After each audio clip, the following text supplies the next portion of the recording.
Alright, before we get this video started, I have an announcement to make you guys. The k.d.s ride killed the streets. That ride is coming up. From the day this video goes up, you'll have almost 2 weeks to get ready for it. The date of the ride is Saturday, July 25th. It's usually on a Sunday in August, so they changed it this year. The date is Saturday, July 25th. The time is at 6 p.m.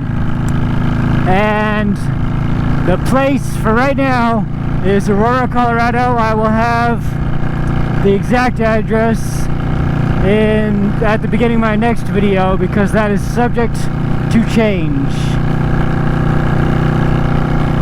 This info will also be down in the description of this video as well.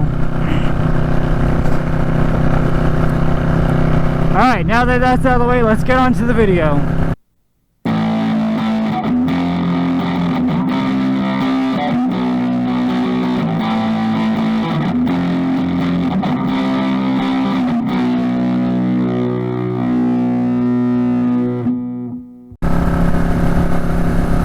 Alright, what's up guys? DapperxDan here. Another beautiful day here in Colorado. It's currently like 8:30 in the morning because it has been so hot here lately. It's been almost 100 degrees every day. So right now is the only time that it's not too hot to ride. I mean, even at 100 degrees, it's still not too hot to ride, but it's more comfortable right now at 75 rather than riding at 100 degrees. Alright, so today's topic is kind of like a counter video to Salt the Wounds video. A couple weeks ago, he put out a video of 3 reasons not to commute on a motorcycle.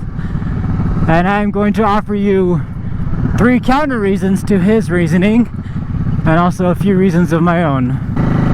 Alright, so his first reason was convenient. It's more convenient just to put all your stuff in your car, and he packs his own lunch, it puts a cooler in. He said if you ride the motorcycle you have to eat out. Kind of forces him to eat out. And my counter reason for that is you don't really need a cooler. You just need one of those cooler lunch boxes like what I have. I have one of those cooler lunch boxes. I'll insert a picture of it right here.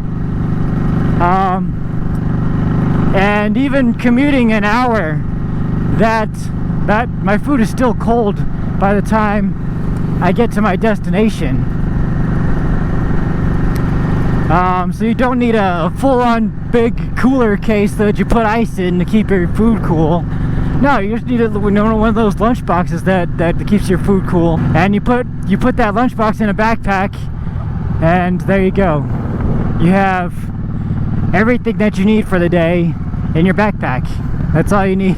Another point he made was it takes longer to get ready. A counterpoint is you don't need to put on a full race suit. You just need, really, especially in the summer, gloves, a helmet, and a jacket. And then when you get to work, depending on what kind of hairstyle you have, you'll just have to fix your hair in the bathroom. I mean, you can just wear your normal work shoes and normal work pants. That's what I always do when I'm commuting on a motorcycle. And then if it gets really, really hot, it'll just be this, gloves and a helmet. And then even if it does take longer to get ready, you can travel faster. So that makes up for the amount of time that you're supposedly more time that you're getting ready. Alright, the second point that he made is it's more dangerous to commute on a motorcycle because there's more people on the road and people are cranky and stuff. I guess, I don't know.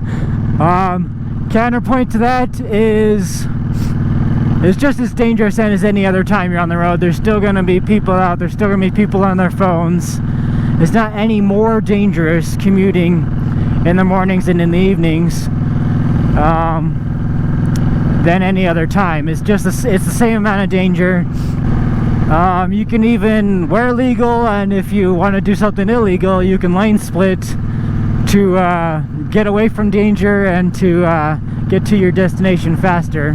And then his third point that he had was theft. He's worried about his bike getting stolen.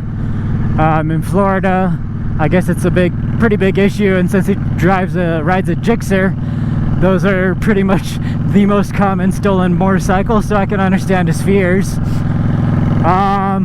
But counterpoint to that is most places of business have cameras on the outside, and they also have motorcycle specific parking. At least most places I've worked at have had motorcycle specific parking that's right out front. You can just walk right in from the parking, and yeah, so the motorcycle specific parking is right up front, is right in view of the security or front desk person, and in view of any cameras that are there. So you don't really have to worry about your bike being stolen unless you have a steering lock that doesn't work or something like that. Alright, now we get on to my points. The first point that I want to make is motorcycles get amazing gas mileage. Like on this bike specifically, I think I get 55 miles per gallon at least. It's a 4.5 gallon tank, and it'll go at least 200 miles before I fill it up. You can see we're at 150 miles right now. Yeah, so motorcycles get amazing gas mileage, much better than pretty much any car out there. Besides maybe one of those little dinky smart cars or a Tesla or something. It'll get better gas mileage than everything else. Alright, next point that I want to make is you get fresh air. Fresh air will help rejuvenate you and help you get ready for your work day, and help you calm down from your stressful work day afterwards. Alright, my next point is you're not slowed down by traffic. If lane splitting is legal, obviously you can split through the lanes, and if there's just stop and go traffic, you can split through and get to your destination faster. Also, if lane splitting is not legal, you can weave in and out of traffic, as you see most motorcyclists do.